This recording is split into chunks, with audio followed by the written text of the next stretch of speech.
forest looking for some exciting images of birds. Let's just see what we can get.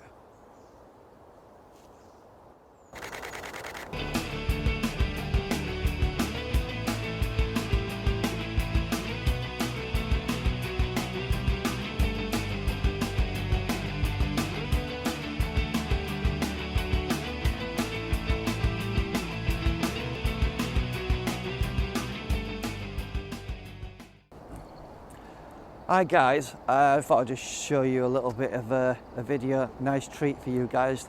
I'm doing a test on the TT Artistan 500mm F6.3 lens. So we're doing some real world tests. I'm getting some pictures of trees and a little bit of wildlife that's around. I've come to the new Miller Dam in Wakefield. Hopefully you find this video informative. I'm just showing you a few real world examples of what the lens can achieve.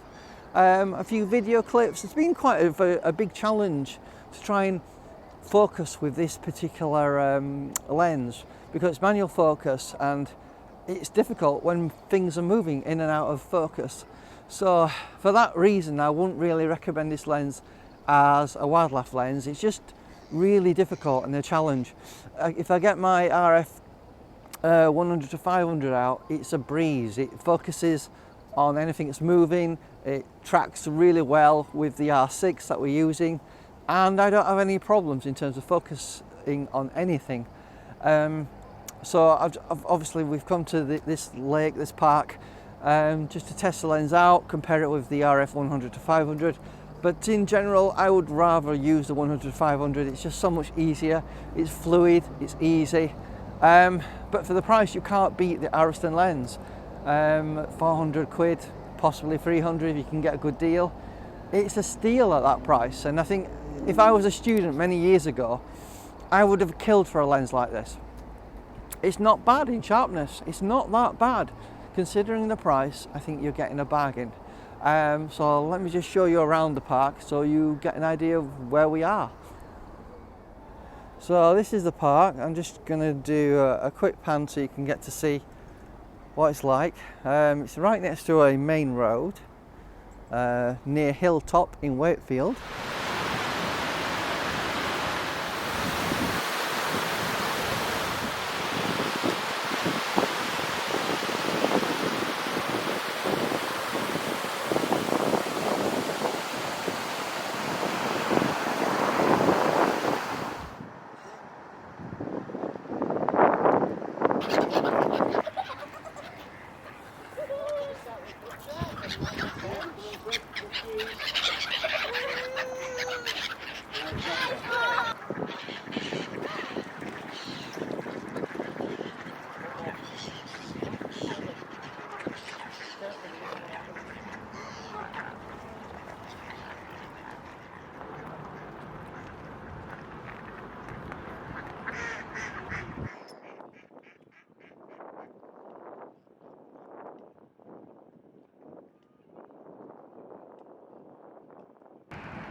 Right guys, we've just come to the computer to look at a few samples of some real world images, obviously from the TT Artistan 500mm f6.3 prime lens, RF mount, and versus it, compare it with the Canon 100 to 500 RF 7.1 L lens.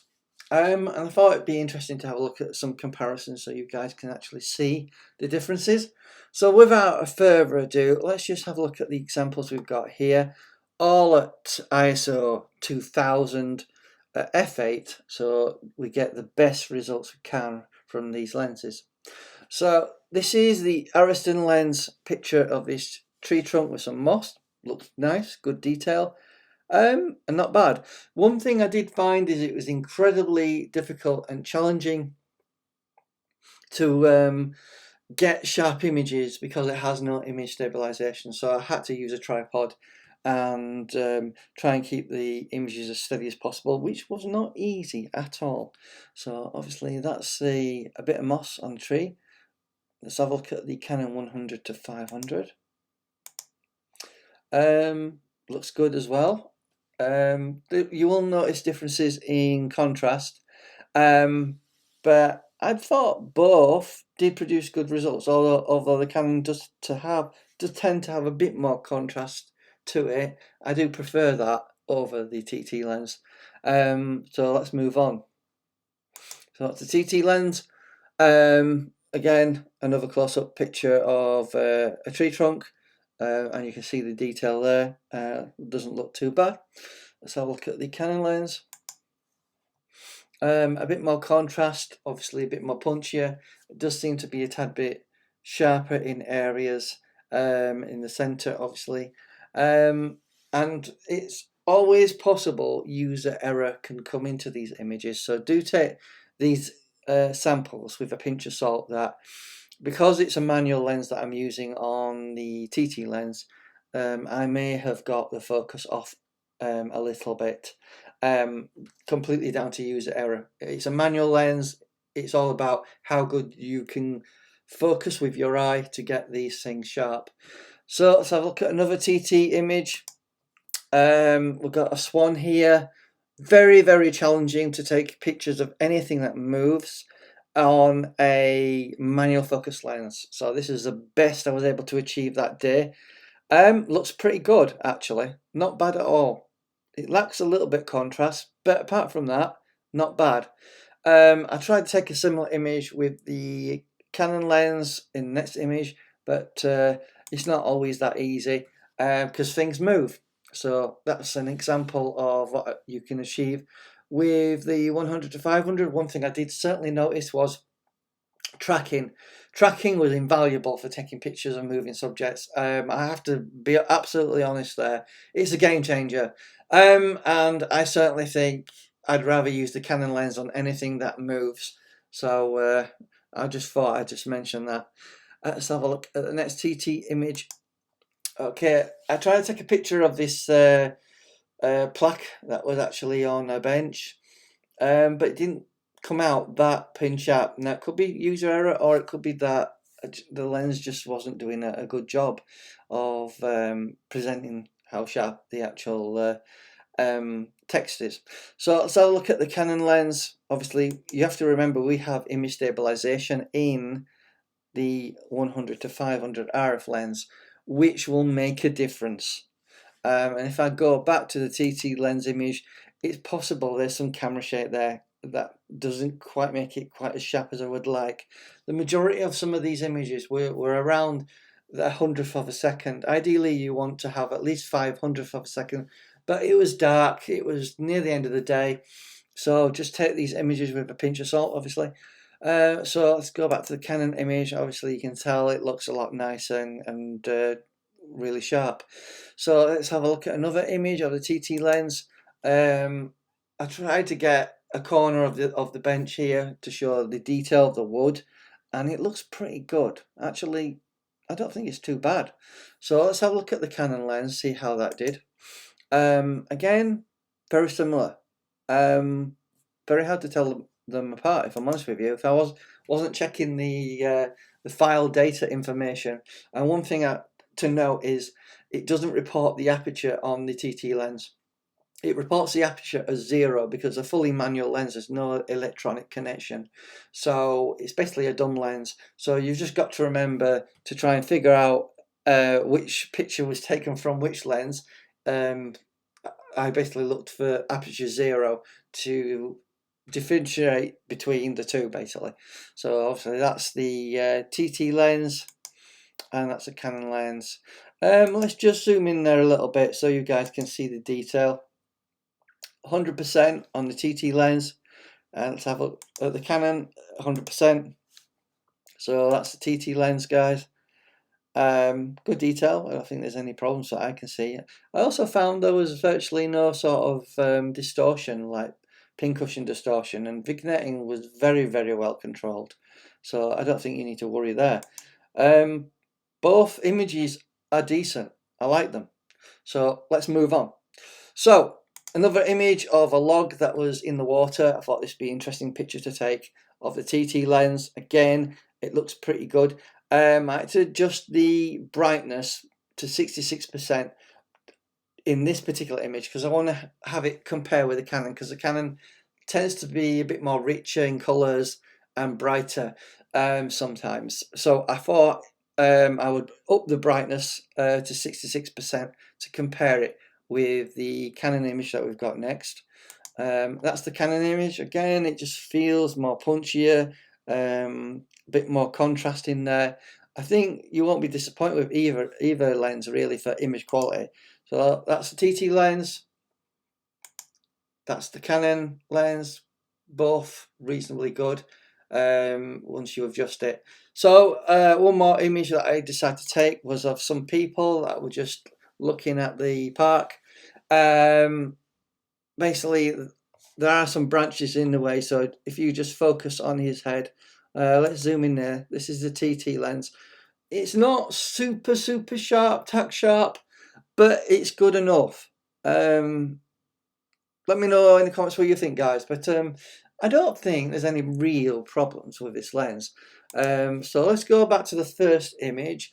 I just want to zoom in there so you guys can actually see this on YouTube, because sometimes it doesn't always translate to the videos with YouTube compression. So let's zoom in at 100% on the TT lens and do the same with the Canon 100%. So that's the TT lens 100%. As you can see it's good detail.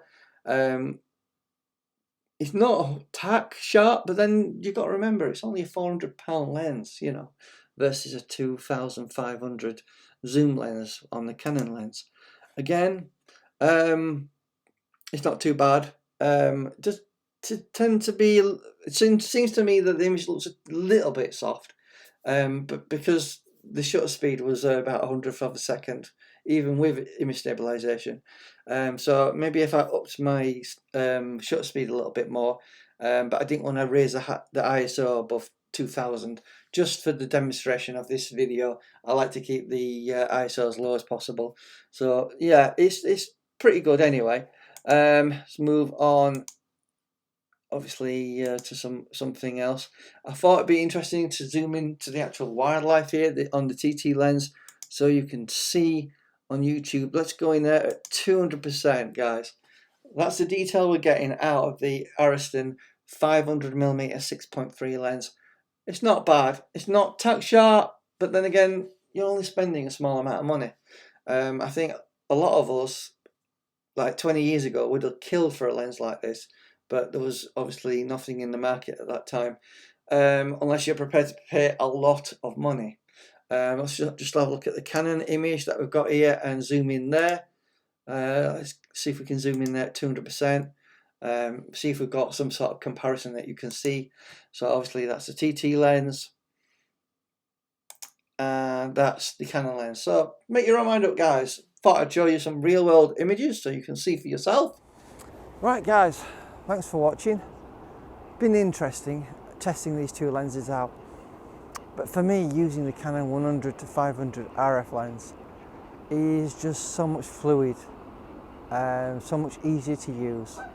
Focus is a lot quicker with the R6, obviously, because it's not manual focus, and I can't really recommend it really in regards to using it in the field. It's just really awkward.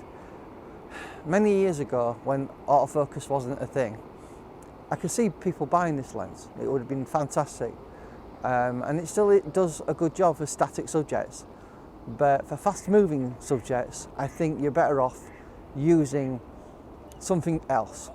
Anyway, thanks for watching, have a nice day, and I'll see you in the next video. Bye bye.